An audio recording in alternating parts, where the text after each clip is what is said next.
బాబు గారు చేస్తున్న కృషి అమోఘం. దాన్ని పేరు పెట్టడానికి కూడా ఏమీ లేదు. 75 సంవత్సరాల వయసులో కూడా ఆయన ఈ రకంగా తిరిగి అటు బుడవేరు కానీ ఇటు ఈ ఏరియా మొత్తం కూడా ఇంతకు ముందు హుదూద్ తుఫాన్కి విశాఖపట్నంలో ఎలాగైతే అహర్నిశలు పనిచేసి అక్కడ ప్రజలందరూ మన్నలు ఏ విధంగా పొందారో అదే విధంగా ఇక్కడ మేము ఆ సింగనగర్ ఆ ఏరియా వెళ్ళి తిరిగి వస్తే అసలు పాపం అక్కడ ఎంత బాధపడుతున్నారంటే అంత బాధపడారు. వాళ్ళందరూ కూడా వాళ్ళ సాటిస్ఫై అయ్యి ఇంతకుముందు మాకు ఎప్పుడు కూడా ఇట్లా గవర్నమెంట్ నుంచి ఇలా లబ్ధి పొందలేదని ఈ రకంగా చేయటం బాబు గారు బాగా చేస్తున్నారని చెప్పేసి అన్నారు.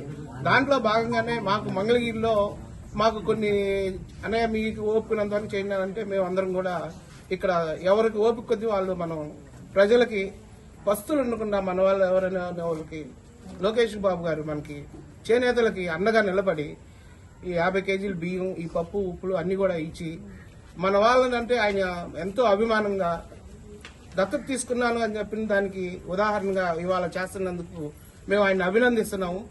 కారణం ఏంటంటే చేనేత అంటే ఆయనకు మంచి మక్కువ. చేనేత మీద చాలా రకరకాలుగా అన్ని కూడా సర్వేలు అన్ని చేపించి నైపుణ్యత కళ్ళను తీసుకొని వాళ్ళు ఇంకా భవిష్యత్తులో రానున్న రోజుల్లో అగ్గిపెట్టులో నేసిన చీరలు మన వాళ్ళు పెద్దలు నేశారు.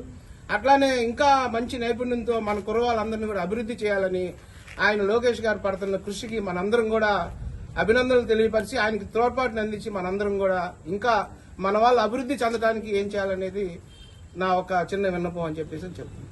నమస్తే.